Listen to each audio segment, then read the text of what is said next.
Student, today I take BSc third year class, paper second, organic chemistry. My first lesson is the absorption spectroscopy. Absorption spectroscopy का आज हम UV and visible spectroscopy वाला part discuss करेंगे. Ultraviolet and visible spectroscopy का जो reason होता है वो इलेक्ट्रोमैग्नेटिक स्पेक्ट्रम के रीजन 200 से 800 नैनोमीटर के बीच का होता है, जिसमें से 200 से 400 नैनोमीटर के बीच का रीजन अल्ट्रावायलेट रीजन कहलाता है और 400 नैनोमीटर से 800 नैनोमीटर के बीच के रीजन को हम विजिबल रीजन कहते हैं. यूवी स्पेक्ट्रोस्कोपी को इलेक्ट्रॉनिक स्पेक्ट्रोस्कोपी भी कहा जाता है बिकॉज इस स्पेक्ट्रोस्कोपी में इलेक्ट्रॉनिक ट्रांजिशंस होते हैं. इलेक्ट्रॉन का जो प्रमोशन होता है वो उसके ग्राउंड स्टेट से हायर एनर्जी स्टेट में होता है. So in this spectroscopy electron will be promoted in ground to higher energy state. So that's why this spectroscopy is also known as electronic spectroscopy. In UV spectroscopy में जैसा कि मैंने बताया है electronic transition तो होते हैं, बट वही ट्रांजिशन जिनकी रेंज यूवी रेंज के बीच की होती है, अर्थात 200 से 800 नैनोमीटर के बीच की है, वही आइडेंटिफाई किए जाते हैं. जब यूवी और विजिबल रेंज कंटेनिंग किसी भी रेडिएशंस को जब हम किसी सैंपल से पास आउट करते हैं, वह सैंपल कोई मल्टीपल बॉन्ड कंटेनिंग मॉलिक्यूल भी हो सकता है, जस्ट लाइक एल्काडाइन, एल्काइन, और कोई alpha beta unsaturated carbonyl molecule भी हो सकता है. जब इसमें से हम यूवी या विजिबल रेंज की रेडिएशन को पास्ड करते हैं तो वह उसका कुछ पार्ट मॉलिक्यूल का इस रेंज की रेडिएशन को एब्जॉर्ब कर लेता है और उसके अकॉर्डिंग वो जो वेवलेंथ होती है उसी के अकॉर्डिंग वो यूवी स्पेक्ट्रम देता है. यूवी स्पेक्ट्रम किसी भी मॉलिक्यूल का लैम्बडा मैक्स और अपना एप्सिलॉन मैक्स के बीच में बनता है, जिसमें लैम्बडा मैक्स उस मॉलिक्यूल के द्वारा एब्जॉर्ब की गई मैक्सिमम वेवलेंथ होती है, जो कि उस मॉलिक्यूल से रिलेटेड कंप्लीट स्ट्रक्चरल इंफॉर्मेशन हमको प्रोवाइड करवाती है. यूवी स्पेक्ट्रोस्कोपी में जैसे हमने देखा कि यहाँ पर कोई ना कोई रेडिएशंस का मॉलिक्यूल एब्जॉर्प्शन करता है, तो यह एब्जॉर्प्शंस जो होता है इन जनरली 2 रूल्स के गवर्न तरीके से होता है, अर्थात यह एब्जॉर्प्शन 2 रूल्स से रिलेटेड है, उसको फॉलो करते हुए होता है. उन रूल्स को कहते हैं हम Lambert and Beer law commonly.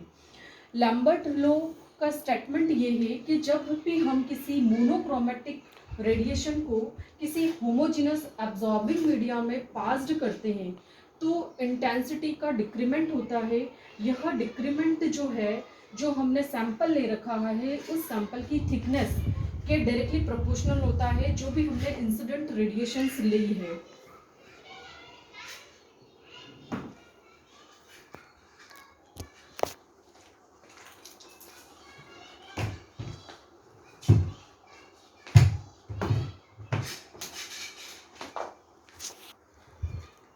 जैसा कि हमने जो सैंपल लिया है उस सैंपल को अगर हम उसकी लंबाई को हमने L मैनेज करा है, जो इंसिडेंट रेडिएशंस है उसको हमने I0 से रेफर करा है, जो ट्रांसमिटेड रेडिएशन है उसे हम I से रेफर करते हैं. यहाँ I0, I और L के बारे में मैंने एक्सप्लेन कर दिया है. L पाथ लेंथ है, I0 incident and I the transmitted radiation. जो लैम्बर्ट लॉ है उसका मैथमेटिकल एक्सप्रेशन जो है इस इक्वेशन फर्स्ट से दिया जाता है, जिसमें हमने दिखाया -di/dl directly proportional to the I is the incident radiation, di decrement जो पाथ लेंथ के साथ जो डिक्रीमेंट हुआ है इंटेंसिटी में वो I के प्रोपोर्शनल है. Whenever we remove the proportionality constant the k will be appear here, k is the proportionality constant. Whenever we take I here and dl here, the equation second will be written as in this manner: di upon I is equals to the k dl. जब हम above equation का integration करते हैं I0 से I की range में तो हमें एक इक्वेशन मिलती है ln I0 upon I is equals to the kl. जब हम above इक्वेशन को log 10 बेसिस पे कन्वर्ट करते हैं then this equation will be convert into the 2.303 log 10 I0 upon I, और यहाँ से हम सिंपली log 10 I0/I का जब कैलकुलेशन करते हैं तो हमें एक टर्म मिलती है log 10 I0/I is equals to KL/2.303/T. Here another constant also will be appear by the capital K. Capital K is known as a Muller extension coefficient, which value will be equals to the small k, which is the proportionality constant, and divided by 2.303. यहाँ पर log I0/I जो एक term आ रही है उसे absorbance कहा जाता है, जिसे हम ऑप्टिकल डेंसिटी भी रेफर करते हैं।